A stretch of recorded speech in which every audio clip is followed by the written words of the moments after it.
Myslíš, že to bude stačit?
Už jsi tady.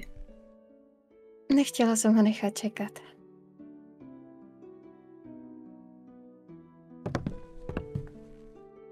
Nehoda u pece?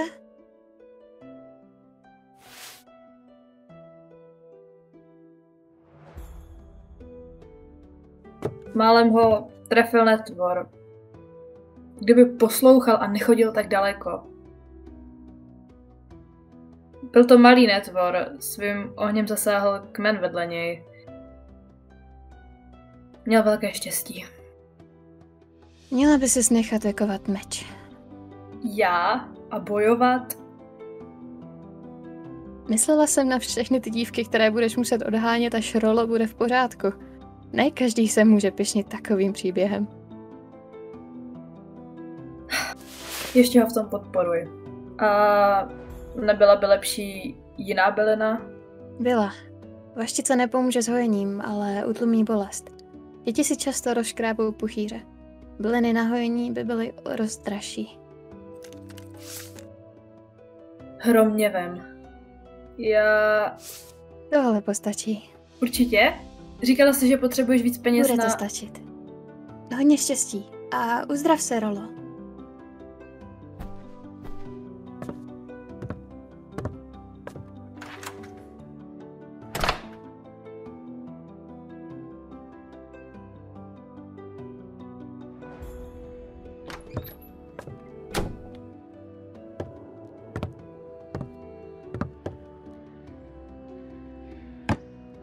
Tady jsou peníze za tenhle týden. Tát, Arilo. Neskoušej to na mě. Tohle není dost. Zbytek ti donesu za pár dní. To jsi říkala i minulý týden. A taky jsem to dodržela. Ach, Arilo. Do konce týdne. Pak tvoje věci vyházím na ulici. Myslím to vážně. Díky!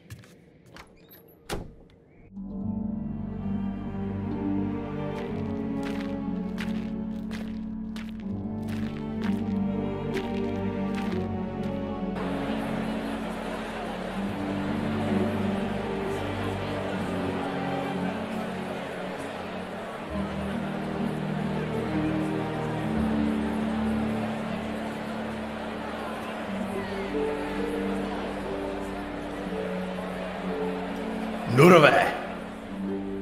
Sešli jsme se v tento posvěcený den, abychom uctili památku dávného hrdiny.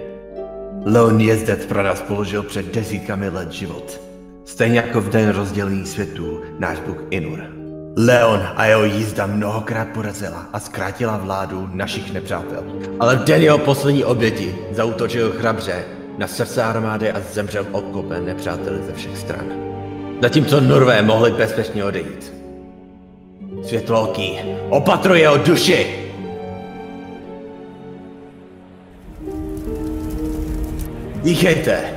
Dýchejte zhluboka. Nechte statečnost Leona Jezdce, ať do vás stoupí a vede i vaše činy.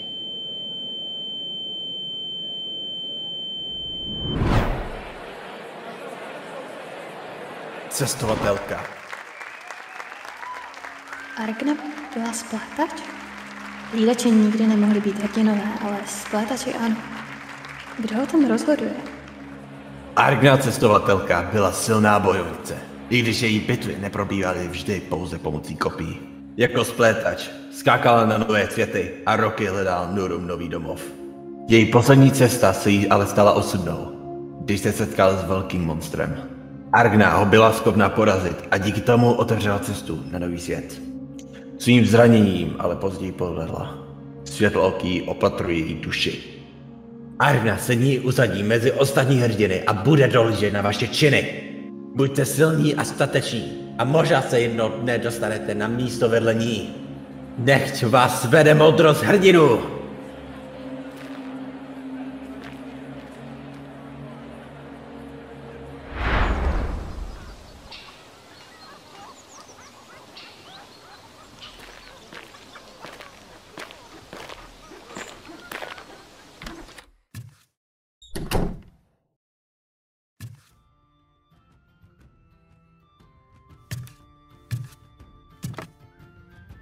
Arilo? Co ti tak dlouho trvalo?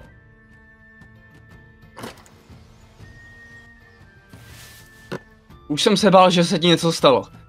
No, najít za tebe náhradu by nebyl tak velký problém, ale bylo by to zbytečné zdržení. No, na to teď není čas. Dějí se velké věci. Pojď, musím ti něco ukázat. Posaď se. Mám se dobře. Díky za optání. Počasí bylo dobré, jenom trochu foukalo. Jo, a dnes odhalili nového hrdinu. Jmenuje se Argna.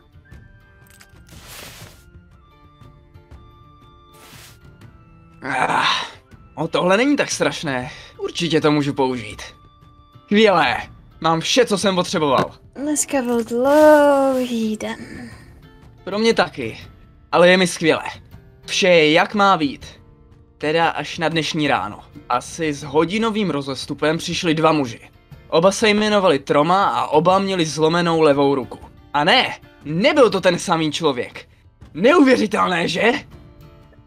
Naprosto. A taky pořád slyším ten otravný zvuk. Slyšíš to taky? Máš pravdu. Jakoby pořád někdo mluvil, i když se nikdo na nic neptal. Humor!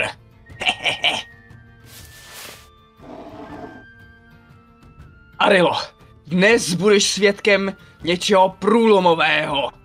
Dnešek se zapíše do učebnic a kronik jako den, kdy to Harari konečně dokázal. Myslíš stejně jako ten předchozí pokus? Velká mysl se nesmí zastavovat nad takovými nepodstatnými věcmi, jako bylo minulé selhání Arilo. A když už jsme u toho, dost jsem nad tím přemýšlel a ono to vlastně vůbec selhání nebylo. Můžeš se prosím přesvědčit, že je zlomená? Je zlomená na 2 kusy. Aha, ale je to opravdu tak? Jistě před tebou leží 2 kusy. Ale když se nad tím tak zamyslíš, nebyla zlomená už od momentu, kdy ji nějaký kovář ukoval? Co vlastně definuje, že je zlomená?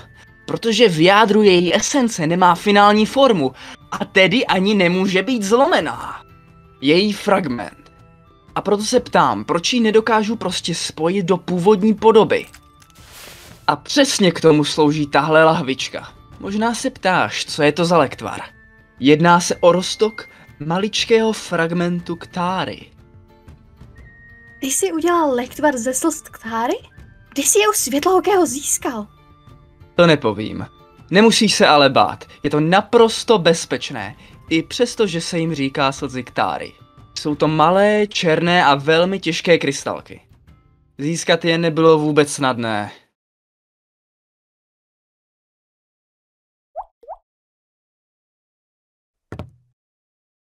Co se stalo? Popiš mi to! Vůbec nic se neděje. Díka je pořád na 2 kusy. Možná, kdyby si tam toho dal víc.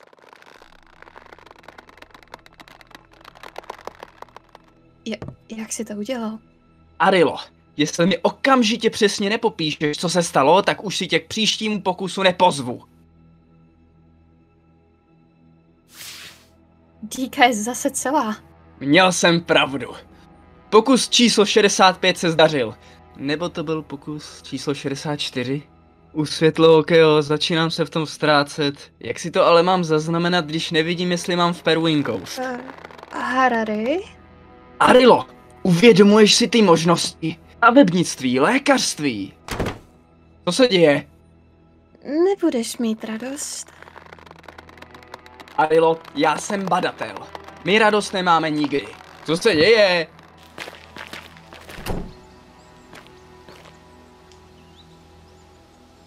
Trochu se to rozrostlo.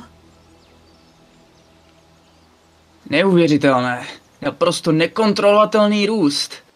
Slza musela pocházet z nějakého obrovského stromu.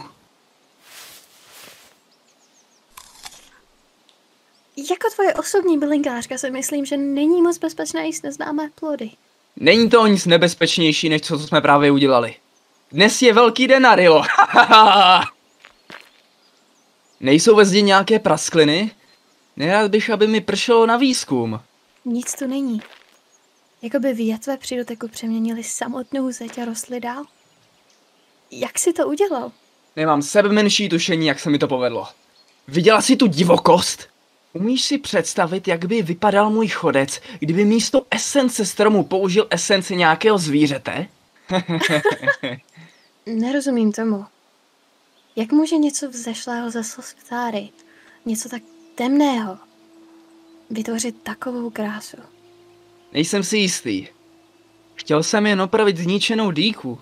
Skoro se ti to povedlo.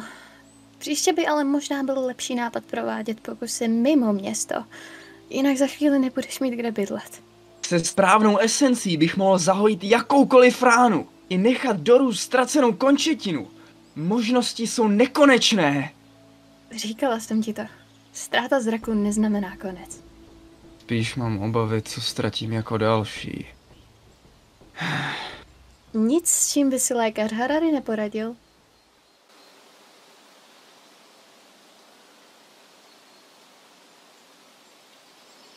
Zítra mě bude dole čekat v hospodě. Bude chtít svůj balíček. Ta farmářka? Arilo, přece to opravdu nehodláš udělat. Je to nanejvýš nerozumné. Zná moje tajemství. Které konkrétně? Dola ví, že už si železný zápis ukradla? Ano. A byla bych ráda, kdyby byla jediná. Arilo, nikdo neví, že si to udělala ty. Co vím já, tak si toho nikdo ani nevšiml. Povedl se ti mistrovský kousek. Ale ty nejsi zloděj. Nepokoušej své štěstí. Ničeho mě nenutí. Ale umí mluvit tak přesvědčivě. Chci pomoct jejímu bratrovi. Chci konečně udělat něco dobrého. Něco velkého. Arilo, poslední dobou tě ta tvá nejistota zžírá zevnitř. Je to kvůli tvému otci? Není to kvůli mému otci. Jejího bratra odsoudili za zločin, který nespáchal. Ukrást jeho železný zápis znamená získat mu svobodu a tak nejspíš zachránit jeho život. Dolu znám od malička a nemůžu jí říct ne.